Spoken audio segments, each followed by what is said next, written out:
Nous sommes à 6 ans de la révolution, du début de la révolution libyenne. Chaque année, ça va de pire en pire.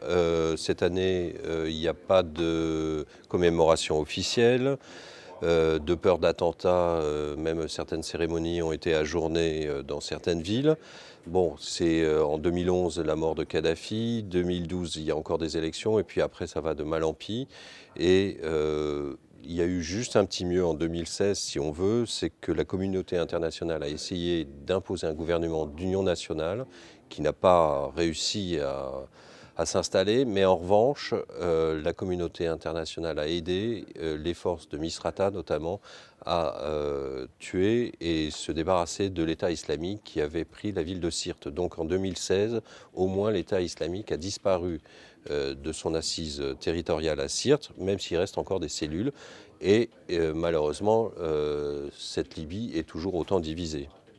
La Libye est divisée en 3 zones. La Cyrénaïque, à l'est, qui regarde vers l'Égypte. Cette région est passée sous le contrôle du maréchal Haftar. La région ouest, la Tripolitaine avec Tripoli, c'est une région qui n'a pas de véritable leader et qui est aux mains de milices plutôt islamiques, mais qui sont les unes et les autres en conflit.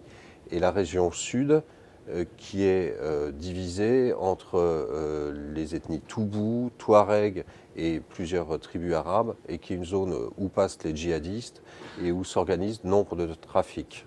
Un autre changement de 2016 est la prise par le maréchal Haftar, qui tient toute cette région, de la principale région pétrolière de Libye, le golfe de Sirte. Et donc c'est lui maintenant qui tient le pétrole, et donc il apparaît comme le principal homme fort de la Libye actuellement.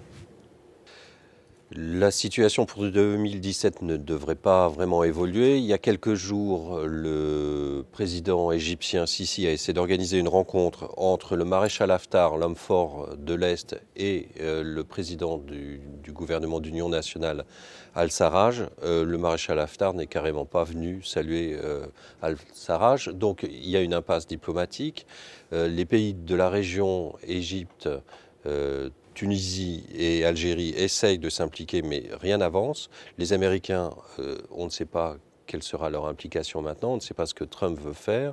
Les Russes ont plutôt pris parti pour le maréchal Haftar, donc maintenant on est dans un bras de fer entre le maréchal Haftar et la Tripolitaine. Le gros risque est en fait que Tripoli s'écroule et qu'il y ait une guerre entre les milices à Tripoli, ce qui serait catastrophique et ce qui ferait fuir énormément de gens, a priori, vers la Tunisie. Ça, c'est le gros risque, un écroulement de la Tripolitaine en 2017.